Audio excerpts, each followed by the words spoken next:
Hello बच्चों, let's read the question. In which one of the following preparations are you likely to come across cell junctions most frequently? Option A, hyaline cartilage. Option B, ciliated epithelium. Option C, thrombocytes. And option D, tendon. इस question में पूछा गया है कि किन में cell junctions present होते हैं. तो इस क्वेश्चन के लिए की कॉन्सेप्ट है सेल जंक्शन. Cell junction. अब सेल जंक्शन को कैसे डिफाइन करते हैं? Cell junction, these are the structures that are responsible for the adhesion of cells. These are the structures responsible for adhesion of cells. और we can also say that कि these are the structures that are responsible for the binding of two cells. Binding of two cells की जो दो sales हैं एक दूसरे के साथ बाइंडेड है, स्टिकी है, it is because of the cell junction. Here we can also consider two cells of any organ. किसी भी ऑर्गन के हम दो सेल्स को कंसीडर कर सकते हैं विच आर प्लेस्ड टुगेदर. क्या है वो? बहुत ही ज्यादा क्लोजली प्लेस्ड है और वी कैन से उन दो सेल्स के बीच में कोई भी गैप नहीं है, दोनों के बीच में कोई गैप नहीं है. That means these are binded together. और जो ये बाइंडिंग होती है it is because of some special kind of structures. और इन स्ट्रक्चर्स को क्या कहा जाता है? These structures are known as the cell junction. इस क्वेश्चन में पूछा गया है कि सेल जंक्शंस किन में प्रेजेंट होते हैं. So option A is hyaline cartilage. Hyaline cartilage.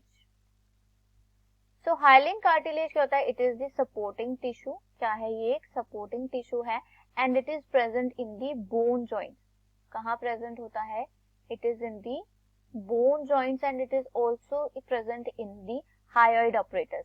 Hyaline cartilage को transparent cartilage भी कहा जाता है क्योंकि जो इसका मैट्रिक्स होता है it is crystal clear, बिल्कुल ही transparent होता है and that is why it is known as the transparent tissue. और जो hyaline cartilage होता है इसके मैट्रिक्स में there are white fibers, collagen fibers होते हैं. So there is no cell junctions in the hyaline cartilage. Option B is ciliated epithelium. Ciliated epithelium. So epithelium क्या है? Epithelium is the covering tissue or the lining tissue. और ये कहाँ present होता है? It is present in the inner lining of the visceral organs. Visceral organs की inner lining में present होता है epithelial tissue और epithelium. अब ciliated epithelium क्या होता है? It is the epithelium जिसके epithelial cells के free surfaces पे क्या present होते हैं? Cilia present होते हैं. अब ciliated epithelium कहाँ प्रेजेंट होता है? Ciliated epithelium it lines the or it present in the respiratory system. Respiratory system और respiratory tract में present होता है and it is also present in the oviduct.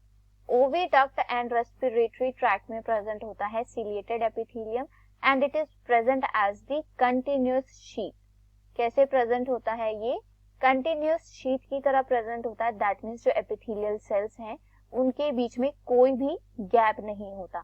सो अगर हम यहाँ पर ओविडक्ट का ट्रांसवर्स सेक्शन बनाएं, ट्रांसवर्स सेक्शन ऑफ ओविडक्ट, तो ओविडक्ट की इनर लाइनिंग में क्या प्रेजेंट होते हैं? सिलिएटेड एपिथेलियम प्रेजेंट होते हैं. So these are the ciliated epithelial cells in the transverse section of oviduct. अब ये जो epithelial cells हैं इनके बीच में कोई भी गैप नहीं होता. they are very close together और इनके बीच में क्या प्रेजेंट होते हैं? कुछ बाइंडिंग स्ट्रक्चर्स प्रेजेंट होते हैं जिनकी वजह से they are binded together और they are the stick together and these structures are the cell junctions. क्या होते हैं ये? these are the cell junctions. So ciliated epithelium में क्या प्रेजेंट है? सेल जंक्शंस प्रेजेंट है. Option C is thrombocytes. Thrombocytes. Thrombocytes क्या होते हैं? These are the platelet cells. किन्हें कहा जाता है thrombocytes? These are the platelet cells. और प्लेटलेट सेल्स कैसे होते हैं? These are the free floating cells in the blood. और ये किस लिए रिस्पॉन्सिबल होते हैं? These are responsible for the blood clotting, ताकि जो एक्सेस लॉस ऑफ ब्लड है उसको प्रिवेंट किया जा सके। सो प्लेटलेट सेल्स क्या है, दे फ्री फ्लोटिंग सेल्स है, सो इनमें जो है सेल जंक्शंस एब्सेंट होते हैं। Option D is tendon. So tendon क्या है, tendon is the white fibrous, it is the white fibrous tissue. White fibrous tissue है, that means it consist of the white fibres से ये बना होता है, and white fibres are the collagen fibres. और tendon करता क्या है, tendon connects the muscles to the bones, muscles को बोन के साथ कनेक्ट करता है टेंडन। सो टेंडन क्या है, एक फाइब्रस टिश्यू है, that means it consist of the fibres, और ये जो फाइबर्स होते हैं they are secreted by the fibroblast cells. These fibroblast cells present singly ये प्रेजेंट होते हैं। So cell junctions are also absent in tendon. So इस क्वेश्चन में पूछा गया था कि सेल जंक्शंस किस में प्रेजेंट होते हैं। So for this question the most appropriate answer is option B, ciliated epithelium. I hope you understood it well. Best of luck. Thank you.